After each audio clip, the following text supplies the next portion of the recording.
So today I'm going to read my new children's book to you called Me and the Sky. And I love the front cover of it. The illustrator was Joni Stone, and I thought she did a fabulous job. This is a story that begins with a stubborn little girl with one thing on her mind, flying. She would climb up on her family's washing machine and jump off, her arms outstretched like wings. She fell and bruised her knees, but she climbed right back up and tried again. Her name is Beverley Bass. When Beverley was a baby in a stroller, she squealed and reached with both hands for airplanes flying overhead. When Beverley got a little older, she talked her Aunt Ginger into taking her out to the airport at night to watch the airplanes take off and land. When she was a little older still, Beverley asked her daddy if she could take flying lessons when she turned 16. He shook his head. He was sure that flying was only the passing fancy of a little girl with a big imagination. But Beverley would not give up on her dreams. Remember the washing machine? She looked up into the sky and knew she had to go there. It was such an unusual aspiration for a young girl that she didn't talk about it much with her friends, but her determination never wavered. When she was 19, Beverley decided she could wait no longer. She drove herself to the airport and signed up for flying lessons. Beverley had been flying an airplane since she was little. Just walking into the small airport terminal in her hometown of Fort Myers, Florida, got her heart beating fast. And when the engines revved and the propellers whirled and the plane began rolling down the runway faster and faster, Beverley's heart swelled up so much she thought it would burst. Her heart was pounding the day she climbed aboard the small trainer plane for her first flying lesson. She had no idea her instructor was going to let her hold the controls. She wrapped her hands around the yoke. At last, she was where she had dreamed of being all her life, in the pilot's seat of an airplane.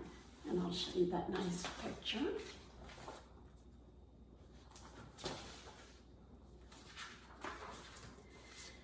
Beverley had always been fascinated by how tiny everything looked from an airplane. And it was even more striking when she was the one doing the flying. She gazed down at the top of trees and at cars so small they looked like toys. She saw houses with tiny swimming pools and tinier people. They flew over the beach. Look, white seagulls floating way down below the plane. Beverly's smile grew so wide that tears came to her eyes. She felt as if she were floating. When she got home that evening, Beverley said to her parents, "I'm going to fly for the rest of my life."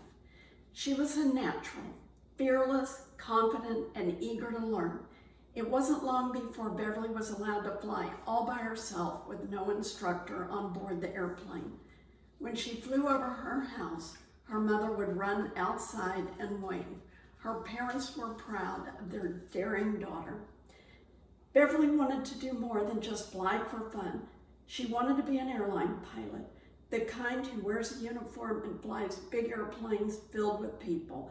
What an idea. Everybody knew airline pilots were men, not girls. People felt safe in planes flown by men. Who would feel safe with only a girl in the cockpit? This is the way people thought when Beverley was growing up, not so very long ago. But Beverley was stubborn. Remember the washing machine? She kept taking lessons until she got the licenses she needed to fly cargo. She took jobs that men didn't want. She took jobs that men left behind when they got better ones. And in this way, she too moved on to better jobs, like flying private planes for businessmen. Again and again, Beverley proved that she could do anything men could do. She showed people that it doesn't take big muscles to fly airplanes. It takes brains and determination, and she had plenty of both. And at last, her chance came. American Airlines was hiring pilots. In those days, all pilots started out as flight engineers or co-pilots.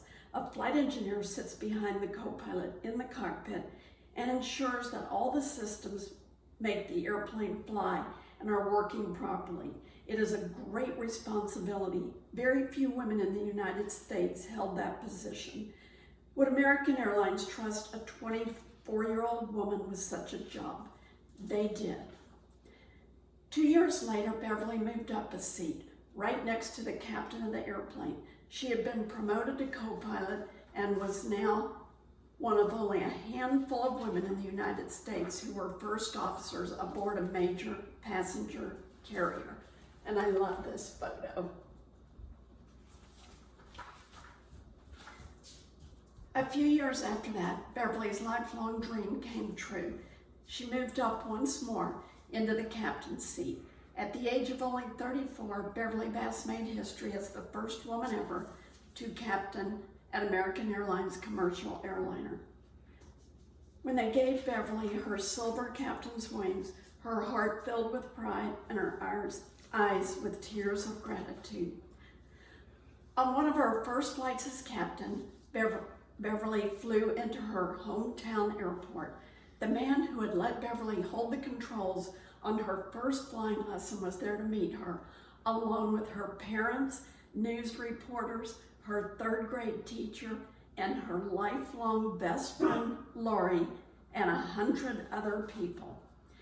At her departure, as the jetliner 727 began to roll down the runway, the crowd grew quiet, watching through the big glass window of the terminal. Their heads turned as the jet rushed past them. Captain Bass eased the throttles forward, the nose of the plane lifted, and the roar of 100 voices rose with it. I love this photo.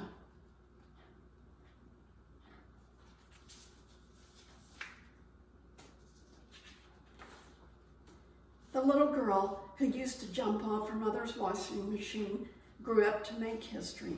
She was the first female captain of American Airlines Boeing 727 and then of an American Airlines Boeing 767.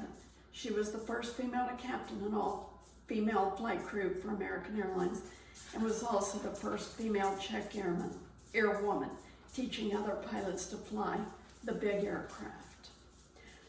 Oh, and the little girl who was told that girls can't fly the big airplanes, she was the first female to command a Boeing 777, the largest twin jet in the world for an airline. Never let anyone tell you you can't, Beverley says. Can't is the worst word in the English language. Believe in yourself and know that you can do anything you set your mind to. Beverley's life teaches us that dreams can come true, but not by wishing. Dreams come true through hard work and determination, and her message is simple. No dream is too big. Dream big and soar high. Thank you, and I hope you enjoy Me in the Sky.